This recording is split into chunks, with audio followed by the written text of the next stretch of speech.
اللہ تعالیٰ نے انسان کو ایک ایسی زندگی دی ہے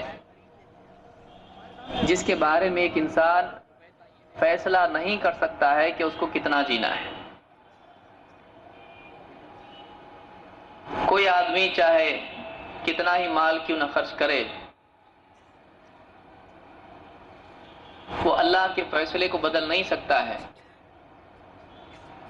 وہ اپنا سارا مال خرچ کر کے، اپنی ساری طاقت لگا کر، چاہے وہ مال کی طاقت ہو یا سیاسی طاقت ہو، پوری طاقت خرچ کر کے وہ اپنے لیے زندگی میں ایک لمحہ بھی نہیں بڑھا سکتا ہے۔ اسی لیے انسانیت کی تاریخ میں بڑے بڑے بادشاہ گزرے جن کے پاس مال و متاع تھا، حکومتیں تھیں، ان کے ماننے والے، عزت کرنے والے لوگ تھے، دنیا بھر کے ڈاکٹر ان کے پاس موجود تھے، ہر قسم کی طاقت دنیوی اعتبار سے ان کے پاس تھی، لیکن وہ اپنے آپ کو موت سے نہیں بچا پائے۔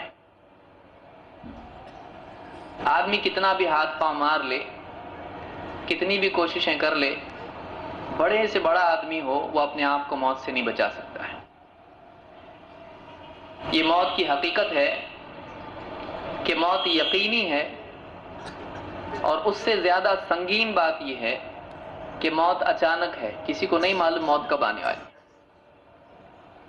ایک آدمی بازار میں گھوم رہا ہے، ایک آدمی کھانا کھا رہا ہے، ایک آدمی ڈرائیونگ کر رہا ہے، ایک آدمی بھی بچوں میں ہے۔ کتنے لوگ ہیں جو گھر سے صبح میں نکلتے ہیں لیکن گھر وہ خود نہیں پہنچتے، ان کی لاش پہنچائی جاتی ہے۔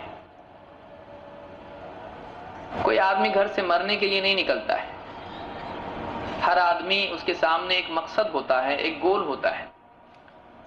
لیکن یہ عجیب بات ہے کہ موت انسان سے پوچھتی نہیں ہے کہ تیری مرضی ہے یا نہیں ہے، تو چاہتا ہے مرنا، نہیں مرنا چاہتا ہے۔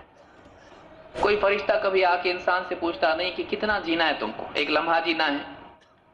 کوئی آدمی کیسے بھی حال میں ہو، اگر چاہے کہ ایک فون تو گھر والوں کو کرے، گھر والوں کو بتائے تو صحیح کہ کہاں ہے وہ، آخری مرتبہ ایک بات تو ان سے کر لے، کم سے کم سلام تو کر لے۔ لیکن اتنی بھی مہلت ایک انسان کو نہیں دی جاتی ہے۔ جب اس کا وقت آ جاتا ہے، اس کی مہلت اور اس کی مدت ختم ہو جاتی ہے، تو دنیا سے اس کو فرشتے اٹھا کر لے جاتے ہیں اور کسی سے پوچھتے نہیں ہیں، کسی کی اجازت کا انتظار نہیں کرتے ہیں۔ اس لیے کہ فرشتوں کو جب اللہ کا حکم مل جاتا ہے تو اس کے بعد کسی اور کی اجازت کی گنجائش ان کے پاس نہیں ہوتی ہے۔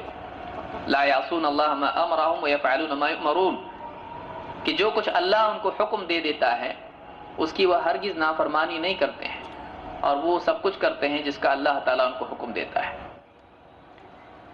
ایک آدمی اپنی زندگی کو بڑھا نہیں سکتا ہے، ایک آدمی اپنی زندگی میں ایک لمحہ بھی بڑھا نہیں سکتا ہے، لیکن ایک آدمی اپنی زندگی کو بدل سکتا ہے۔ یہ وہ چیز ہے جس میں انسان کے مستقبل کی کامیابی یا ناکامی چھپی ہوئی ہے۔ ہم اپنی زندگی کو بڑھا نہیں سکتے ہیں، لیکن آج ہم جس سطح پر زندگی جی رہے ہیں اس زندگی کو بدل سکتے ہیں۔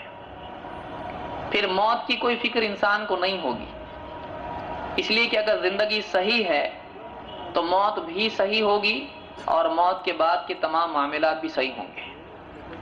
لیکن اگر دنیا کی زندگی انسان کی غلط تھی، اللہ کی نافرمانی والی زندگی تھی، عقیدے کی خرابی، اعمال کی بگاڑ والی زندگی تھی، تو ایسی زندگی نہ صرف دنیا میں اللہ تعالیٰ کی ناراضگی اور پکڑ کا سبب بنے گی، بلکہ ایسی زندگی موت کو بھی مشکل کرے گی، اور ایسی زندگی اس کے بعد کے تمام مراحل کے لیے مصیبت بنے گی۔ انسان کے ہاتھ میں بس اس کی اپنی زندگی ہے، کتنا جینا ہمارے ہاتھ میں نہیں ہے، کتنا جینا ہمارے ہاتھ میں نہیں ہے، لیکن کیسا جینا یہ ہمارے ہاتھ میں ہے۔ جس انسان نے اس بات کو سمجھ لیا وہ اس دنیا کا سب سے عقل مند آدمی ہے۔ جو اس بات کو نہ سمجھے اس کی دنیا کی زندگی بھی خراب ہوگی، اس کی آخرت کی زندگی بھی خراب ہو جائے گی۔